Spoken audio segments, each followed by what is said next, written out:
Hi everybody, welcome back to another episode of the Stellium Astrology podcast. I'm your host, Stephanie James, and I'm the founder of stelliumastrology.com. I'm also a tutor at the London School of Astrology, and I used to write horoscopes for Elle Magazine UK. And I always do this introduction just in case it's the first time you're joining the podcast. So if every time you listen to this podcast you think, why does she always do this introduction thing? It's just because sometimes people tune in and it's the first time they've tuned in, and it's just a way of saying, hey, this is who I am, this is what I do. And that's kind of probably a bit monotonous if you've been listening since the beginning, but I guess it's kind of got to be done. The podcast is now on YouTube as well, so I decided to relaunch the podcast on YouTube on the 15th of June 2021. So at some point or another, this episode will be going out on YouTube. So if you're listening on YouTube, please don't forget to hit subscribe and like this video, and share with people who you think might find this interesting.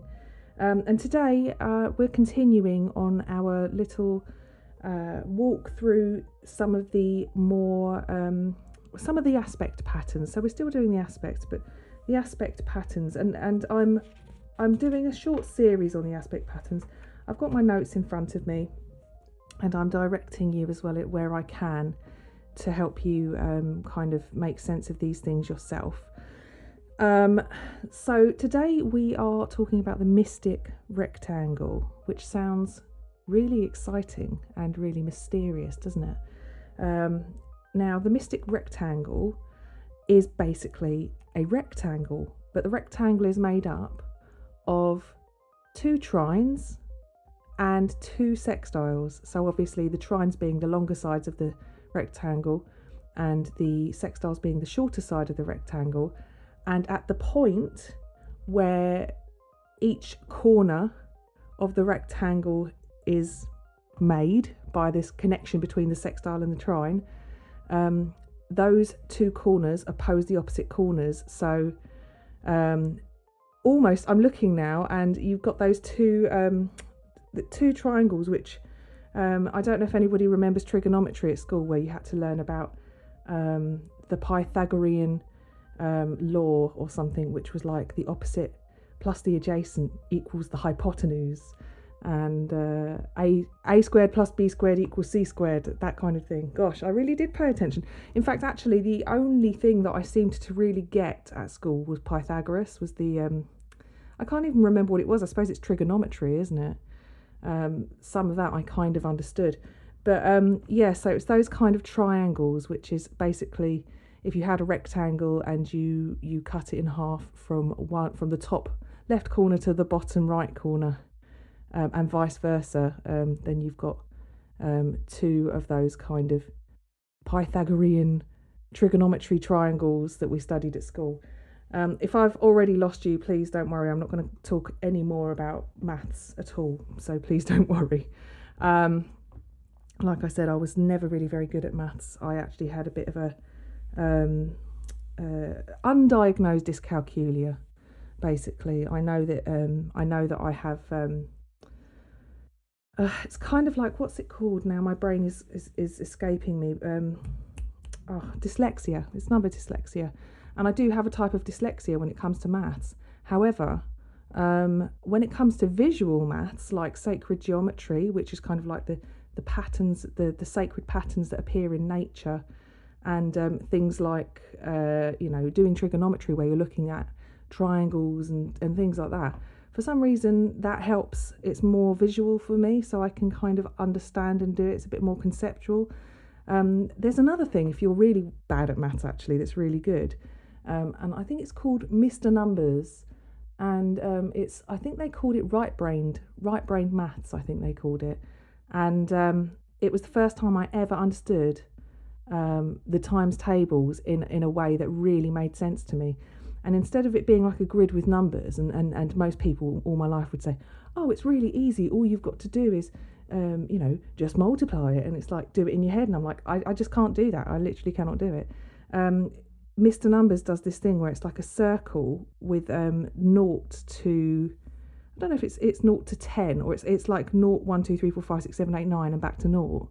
And then you can do all of the times tables up to 10, connecting. It's really hard to explain, but I'll have to share a link. Let me write it down, because if anybody really struggles and they're more of a visual person like I am, this could change your life. Mr. Numbers.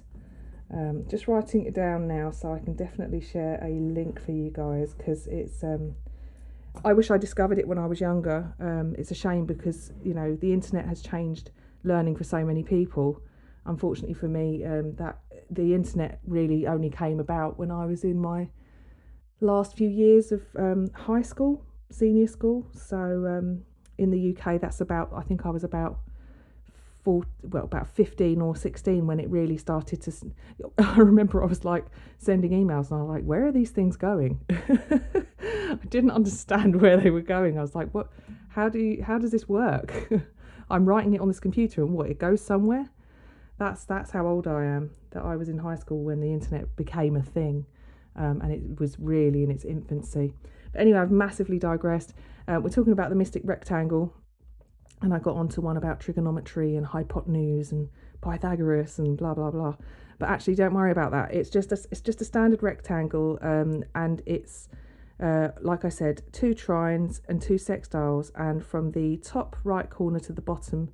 So from the top left corner to the bottom right corner, and from the bottom left corner to the top right corner, if you connect those 2 corners so that it's a cross, then you have 2 oppositions as well. So this is an interesting one because it has a tense, hard aspect, but also 2 softer aspects which are considered to be a bit more harmonious. Or as we know, the opposition is more, it's definitely considered a hard aspect, which is quite tense, and it can be almost like a tug of war. It could be like a seesaw. It can be cooperative depending on what kind of opposition you have. But then you've got the trines, which are the easy kind of almost enabling aspects, and then you have the sextiles, which connect the corners of the trines and the oppositions, and the sextiles are more of a coaxing aspect, which are a bit more obvious than a trine. So this is actually quite a I don't even know if I want to say challenging aspect. It's more of a I guess the fact it's a mystic rectangle, or maybe you can just call it a rectangle, but it's definitely an aspect which is probably considered quite lucky and quite fortunate.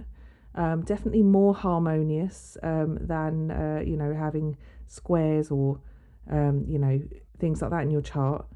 And I think it's quite fortunate. I think with the trines being associated with a Jupiterian quality, with the sextiles being associated with a Venusian type of quality, you have a lot of very benefic feel to this aspect pattern, whereas the oppositions are a bit more challenging. And I think I might have shared previously about a time when I was living with a couple of people, and one of them was just like intention. I was having Uranus oppose my Pluto, and Pluto rules my moon.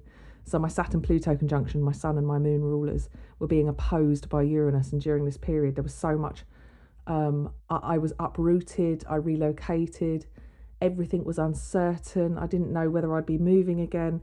One of the people I was living with was just refused to kind of say whether they were going to be in or not. And they literally, was so unpredictable, refused to sort of say that they'd be coming home at a certain time, or whether they'd be coming home at all, or whether they'd be bringing back a party of people from the pub. It was really kind of difficult to live with someone like that. And then I'd wake up in the morning and there would be beer cans and plates on the floor with like fried chicken takeaway just sitting there on the floor. It was just honestly like, it was like living with a teenager or something, and it was really difficult, that kind of unpredictability. But the unpredictability wasn't about me. I wanted to have that kind of stability and that kind of hideaway that I could have at home, that sense of like closing the door, the sanctuary almost. But the opposition, the Uranus opposition to all of my, to Saturn and Pluto in my chart, which is basically a key conjunction in my chart. It's very, very instrumental in my entire natal chart. It completely rattled me, and it was through a relationship with somebody else. So I had to deal with that kind of Uranian instability through someone else. I had no control over it whatsoever, and I just had to endure it. So, as described, that kind of experience through an opposition, that was obviously a very uncooperative opposition. It was very difficult. It was very hard to cope with that kind of thing. And I was also made to feel quite unwelcome as well. So it was it was difficult because it was like I wasn't allowed to, I felt like I wasn't really meant to be here. I wasn't allowed to be in this place. They didn't want me there, and any little changes I made, they made sure that they would change it back.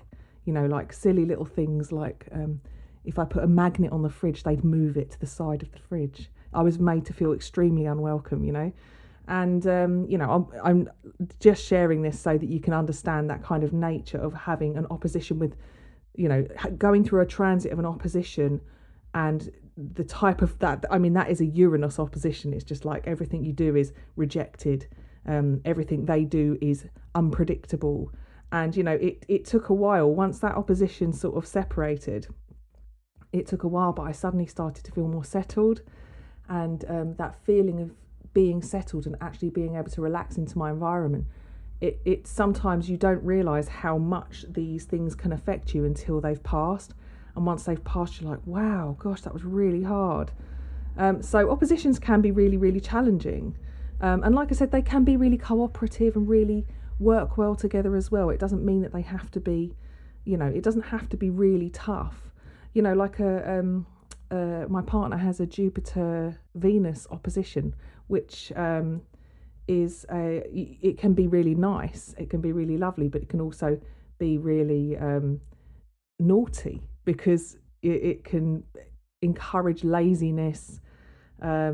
He's a twin, and it's so funny because their mum always says that one of them always loses weight and the other one always gains weight, and then vice versa. They never seem to be able to both be slim at the same time.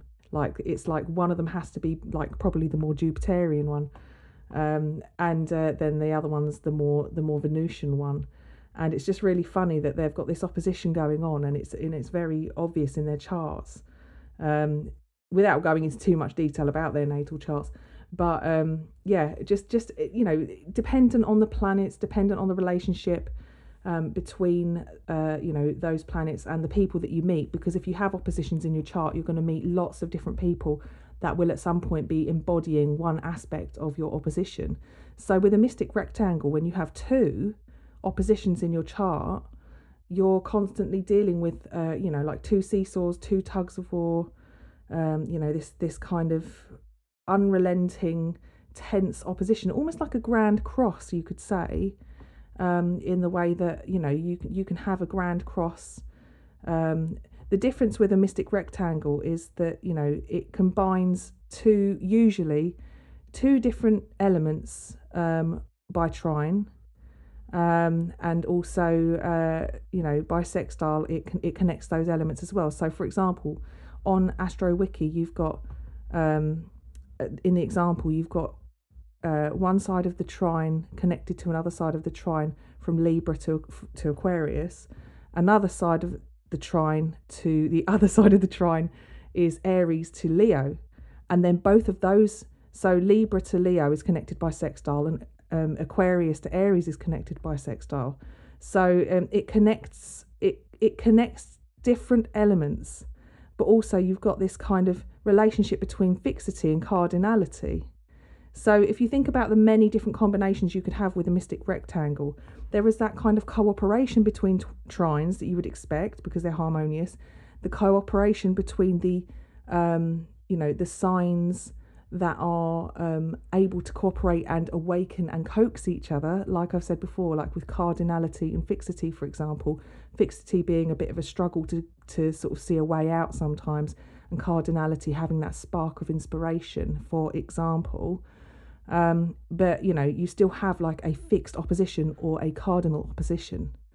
So, there is still that challenge of working with a more, like with a fixed opposition. You can almost imagine that's like two people who just refuse to see things from each other's perspective, or refuse to bend and be cooperative. So, that, for example, can be quite an interesting one. Or maybe with like a cardinal opposition, it could be two people who, it's with cardinality, there's often a lot of fresh starts, and it's like starting new things, and it can be starting stuff and never following through. So two people that kind of encourage each other to constantly make changes, or constantly have fresh starts, or coming up with new ideas without actually having anything to sort of ground it and give it any kind of opportunity to really take root and to flourish.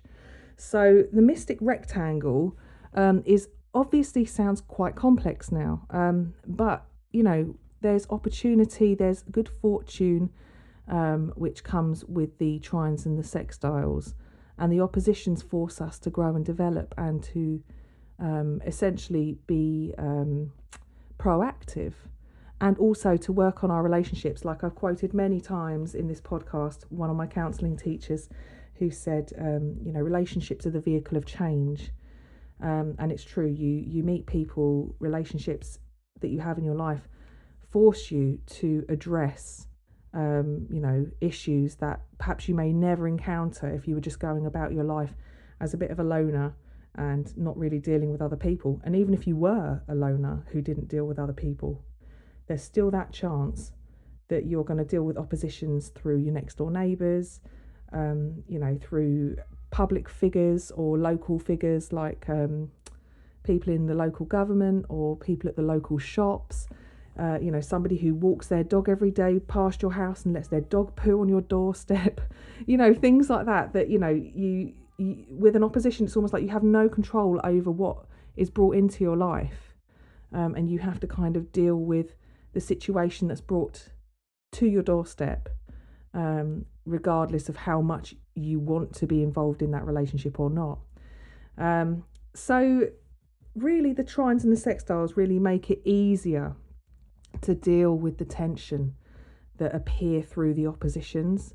So it's, and like when we're talking about the Grand Cross or the T-square, when we talk about release aspects or relief aspects, the trine and the sextile in this situation seem to work as a huge release aspect, a kind of release circuit, and the oppositions, which may represent other people or other situations, come with a kind of coaxing quality which offer alternatives or solutions to some of the challenges that are presented, and the trine offers a sense of cooperation as well. So there is definitely an easier relationship than if it was like a Grand Cross, for example, or if it was a T-square, where it's like a T-square is almost like a bee in your bonnet. Like it's literally like, like those rubber balls that are just like from the 1980s that you could throw against a wall and it would ping around for ages. You can almost imagine being in a tiny room and a T-square is like throwing one of those balls and just letting it go from. What's that film called, Flubber? I'm thinking Flubber now. It's just like this never-ending bouncy ball that just like is constantly in a state of perpetual motion, you just kind of, the only way you can stop it is to hope that you can open the window and the ball will just fly out. That's a kind of T-square or a Grand Cross kind of energy, whereas this one is almost like, for example, maybe you're playing a basketball or something like that, and it's a sport which involves two sides, and you're against each other, but you have to cooperate with your teammates, and the mystic rectangle is almost like indicative of the fact you're on a team that knows how to cooperate with each other, and they understand each other's weak points and each other's strengths, and when they see somebody getting into a bit of a pickle, they know that they can intervene and they can offer an alternative route for you to get your ball in the hoop. So I'm not a fan of basketball, by the way. Not that I'm against it, I haven't watched it. So if there's any basketball fans out there that are listening and shaking your head going, what a crap analogy, I do apologise, but it's just what sprang to mind. So hopefully this is kind of helping you to understand the mystic rectangle and how these aspects play in together. It's definitely offers a lot of alternatives, and it's easier for you, if you've got this aspect pattern in your chart, to find more constructive ways to relieve or express the tension in the opposition. So it's definitely, I think here on AstroWiki it says Dane Rudyard, who is a psychological astrologer, a very, very highly regarded psychotherapist, I think he was, and astrologer. And he calls this figure symbol a symbol for practical mysticism. And, you know, I think that maybe that indicates that actually there is an element of being... I'm kind of getting the an image of the Magician Tarot card almost, where he is able to manipulate the elements in order to produce the results that he needs. And, you know, there's something about the magician when it turns up in a reading which has a sense of, you can do what you want in this situation. You have to be consciously aware that you have power over the situation and you can work with it to get the results that you need, almost like a bit of a law of attraction type of thing. So I feel that is the essence of the mystic rectangle and this practical mysticism that Dane Rudyard is alluding to. So yeah, there's more information I think that you can have a look at on AstroWiki, and I'll definitely include links for you to click through onto the AstroWiki page. I thought I'd look at somebody who has one of these aspect patterns in their chart, and unfortunately I don't think any of the listeners have anyone's got a proper mystic rectangle, because again, it's not the type of aspect pattern that I would include any of the angles in. I wouldn't include the nodes. There are some listeners who do have a mystic rectangle that includes nodes. So, you know, that's really down to your personal preference, but generally speaking, we wouldn't do that. You know, it's not the way I've been taught anyway. However, the celebrity I've chosen is Gerard Leto, or Jared Leto, however you say his name. I've always said Gerard Leto. And my first memory of sort of my first encounter with him was when he was on My So-Called Life back in the 90s, the early 90s, it says here. And he played Jordan Catalano. And I think he was her gay best friend, Claire Danes' gay best friend. And I remember that they used to sort of like, he used to sort of advise her on whether or not to wear certain clothes or lipstick by saying yay or nay. Yay or nay? Nay. Yay or nay? Yay. But he's brilliant, actually. I was just looking at his biography and I didn't realise quite how many of his films that I was a really big fan of. I totally forgot he was in American Psycho. He was brilliant in that. I totally forgot about Fight Club. More recently, Dallas Buyers Club. Now, oh gosh, that film, I remember the first time I sat down to watch that film, and I had to switch it off because the first 20 minutes of that film is so dark, in my opinion. And I mean, for me, as a Scorpio moon and an 8th house sun with a Saturn-Pluto conjunction in my chart, for me to find something too dark to watch, that's got to be quite, I don't know, it triggered me. It really triggered me. I don't know why. And I tell you another film that triggered me, actually, and I had to switch it off, was Rush with Chris Hemsworth, when he plays the Formula One driver James Hunt, and the guy who plays Niki Lauda after he has the accident, and then he has to have his lungs vacuumed. Oh my god, I just had to switch that off. It was too horrific for me to watch. So yeah, either way, Gerard Leto was also in a film that was just so dark for me. But either way, off on a tangent again I go. Basically, he is, according to his biography, an American actor, singer, songwriter and director. Those of you listening, he was born on the 26th of December 1971, so a Boxing Day baby. His rating is A, It's not double A, it's an A. And so we've got him at midnight. So I'm guessing this came from a biography. It says here, source notes, the database information we have is from him in person to an astrologer I know from somebody called the Grazia Bordoni database. That's how they know that he was born at midnight on the 26th of December. So he was a Christmas Day. Gosh, his mum would have been in labour all throughout Christmas Day. So he's a Sun, Capricorn, Moon, Aries and Libra ascendant.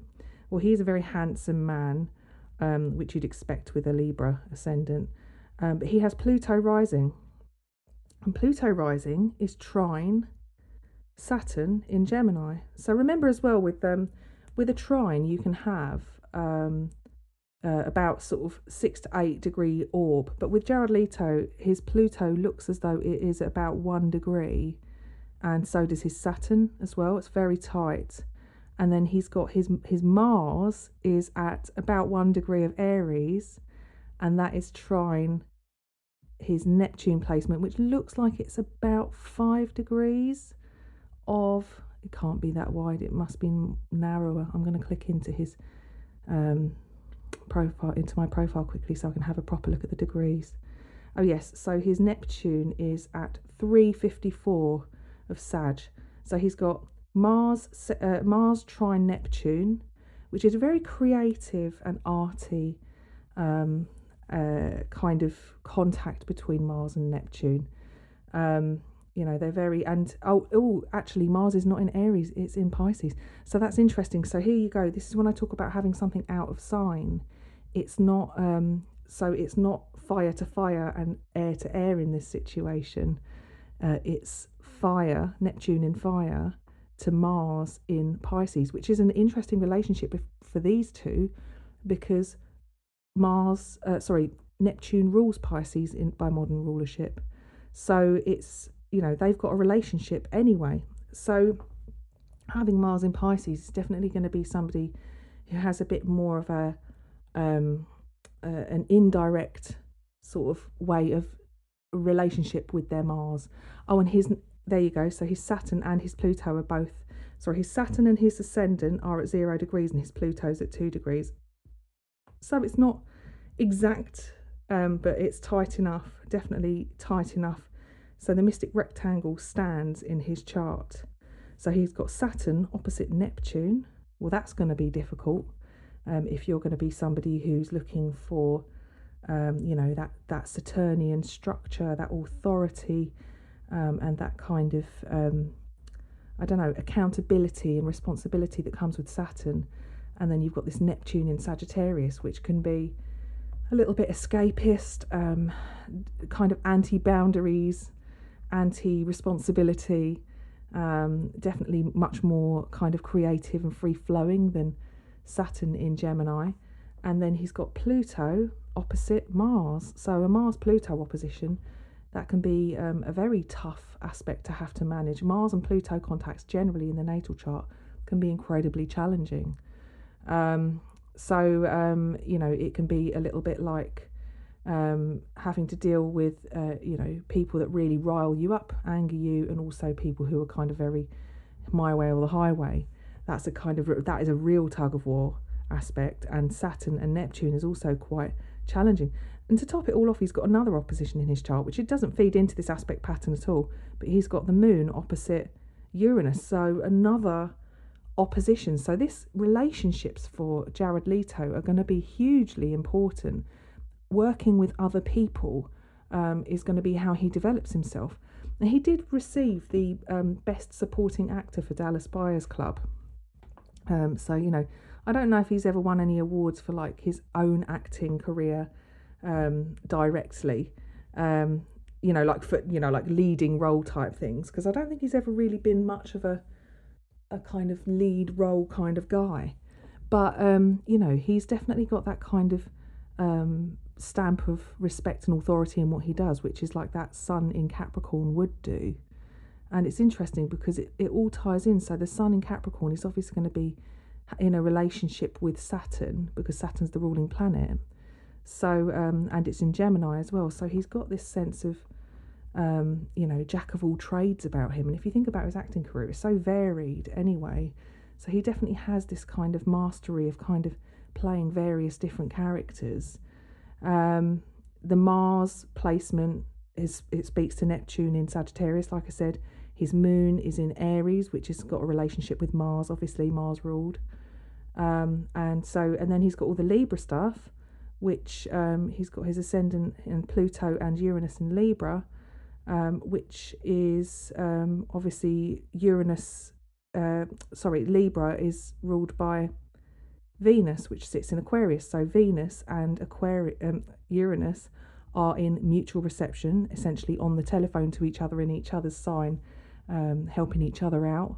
So he's got a very, like, the chart, every single chart has a story to tell, and you can find relationships between each planet, and particularly in aspect patterns, when you see planets in communication in some way, or ruling planets can give us a clue as to a further depth of what these aspects actually mean to that individual. So just an interesting chart to look at, because I think that Gerard Leto is a really interesting actor to look at, a really interesting person, and his mystic rectangle really seems to he seems to be working really well with it. He seems to be able to he's very successful. He's not just singer, songwriter, director and actor, like he's he's the lead vocalist. So yeah, singer songwriter. He's been in a band which has had relatively good success. I remember at the beginning of the pandemic, he was talking about he'd been on a meditation retreat for I don't know how long, and when he came out of the retreat, he was like, I've just found out that we're in the middle of a pandemic. Like, he didn't have any contact to the outside world, which I just think is just insane, to have gone on a meditation retreat and then come out and be like, wow, the world is in chaos right now. Just what an insane situation to have to walk out into. So yeah, I think he's a good example of somebody who can work with challenging aspects.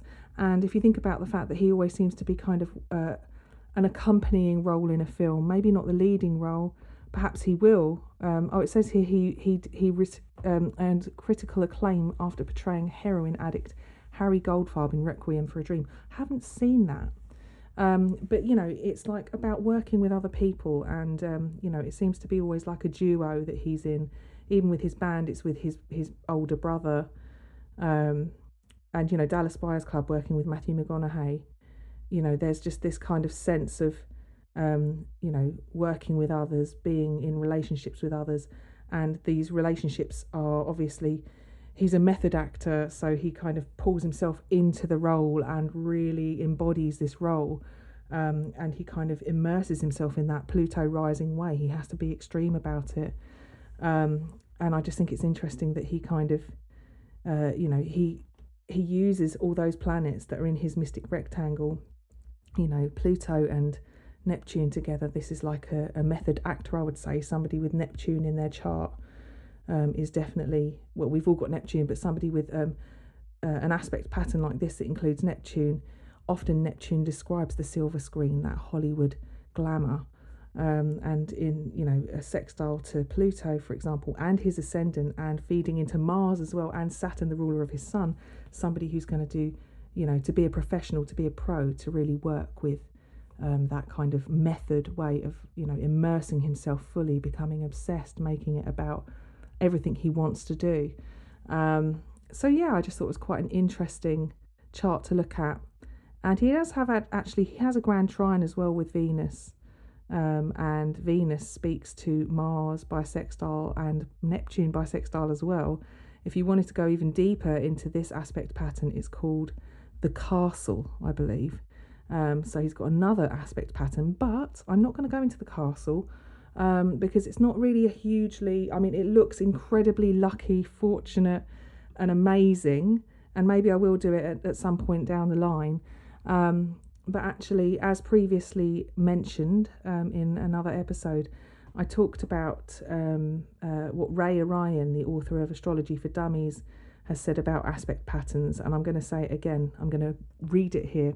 It says, astrologers have invented all kinds of additional aspects, most of them variations on those described above. Those described above being the T-square, the Grand Cross, the Grand Trine. I think that's the main. Oh, and the Yod, I think. So yeah, basically there are kites, castles, cradles, mystic rectangles, pentagrams, trees, wedges, trapezoids, and a series of 60-degree angles called a grand sextile, Star of David, or a Seal of Solomon. There's a hammer, a butterfly, a warrior, a variation of the Yod called a boomerang, and more. But it's not necessary to know every possible combination. Start with the Grand Trine, the Grand Cross, the T-square, and the Yod. For quite a long time, maybe forever, that should be sufficient.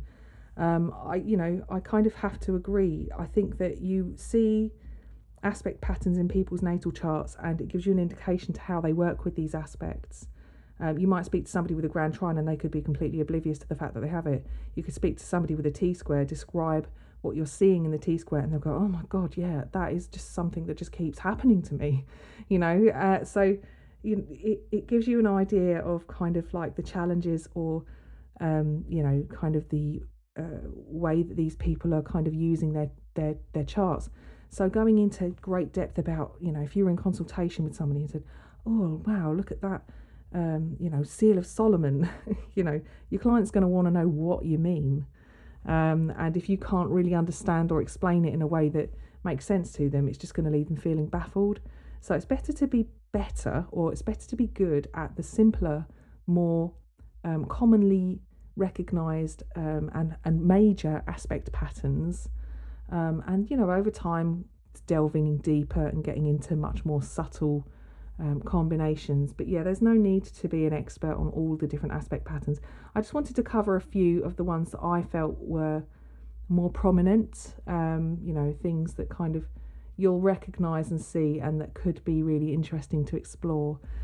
So I hope you found it interesting today.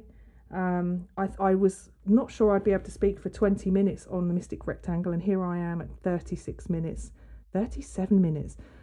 So yeah, apologies for actually quite a long episode, but I thought, this is definitely one that would be interesting to cover, and I hope you agree that it definitely is interesting, and you'll be keeping your eyes peeled for this mystic rectangle in the chart.